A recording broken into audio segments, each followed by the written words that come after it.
La soledad en su máxima expresión se ve con Jesús en la cruz, cuando en la mayor de las angustias, dice el relato de Marcos, a la hora novena Jesús exclamó a gran voz, Eloí, Eloí, lama sabactani, que quiere decir, Dios mío, ¿por qué me has desamparado? Ya la soledad de Jesús había ido creciendo en la medida en que él había pedido a sus discípulos que le acompañen en oración, porque esa carga era demasiado pesada para él. Ya le había pedido a su padre, le había dicho, si quieres pasa de mí esta copa, pero no sea como yo quiero, sino como tú quieres. Ese momento de debilidad, cuando él estaba orando, cuando pidió a sus discípulos que lo acompañasen, que no durmieran, que velaran, el momento de la traición de Judas, la negación de Pedro, cuando los discípulos son dispersados, como ovejas son dispersadas, la soledad de Jesús se hace cada vez más latente. Cada vez la soledad es mucho más grande. El dolor de la traición que también produce aumenta su soledad.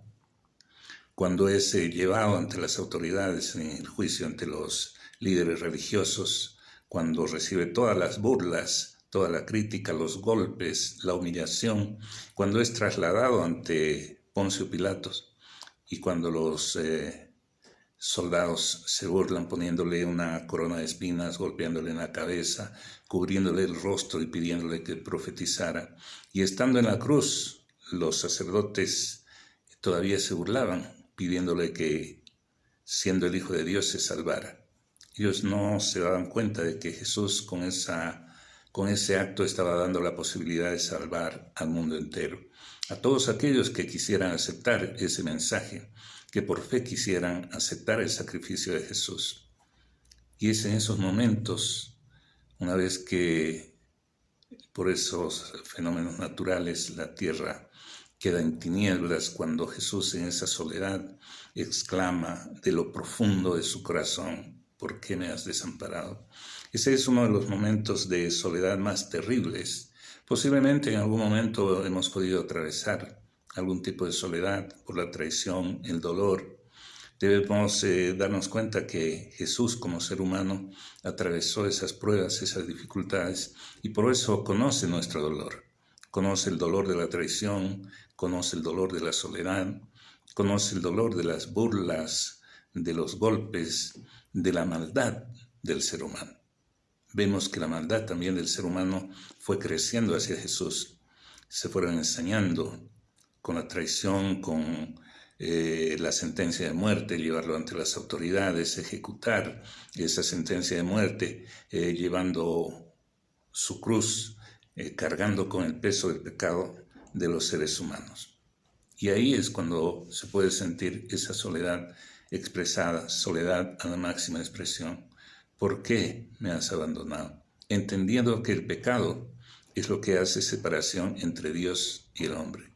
Él estaba cargando con el peso de la culpa, con el peso del pecado de todo el mundo.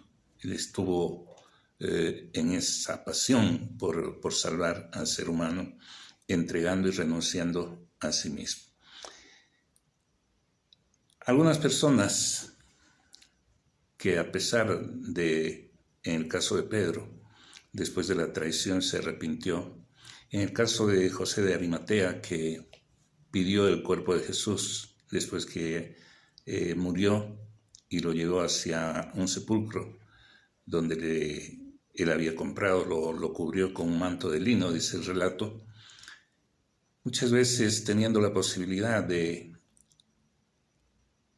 ejercer nuestra fe, hablar de Jesús a otros, y podemos tener esa actitud de traición. Tal vez no tanto como Pedro, no tanto como Judas, pero de alguna manera, muchas veces por nuestro comportamiento, por nuestros actos, negamos a Jesús, traicionamos a Jesús. Y una de las cosas más grandes y más hermosas es que Jesús, aún con su muerte, beneficia al ser humano. Su perdón es tan grande, su amor es tan grande, que Él dio hasta la última gota de sangre en la cruz por amor a nosotros. De tal manera amó Dios al mundo que ha dado a su Hijo, para que todo aquel que en él cree no se pierda, mas tenga vida eterna. El relato de Marcos nos lleva a la reflexión, nos muestra nuestra condición. La maldad del ser humano crece, abunda, y la maldad del ser humano se ensañó contra Jesús en su máxima expresión, entendiendo que detrás de esa maldad estaba el enemigo de Jesús, Satanás mismo, asusando al pueblo, a las multitudes, a los líderes religiosos, y vamos a darnos cuenta que siempre de por medio están los intereses económicos. Judas tenía un interés económico. Los líderes religiosos se les iba a ir de las manos el negocio más grande por el que vivieron muchísimos años y por medio del cual muchos consiguieron riquezas. El negocio de la religión es algo que aún hoy se maneja y hay que tener mucho cuidado.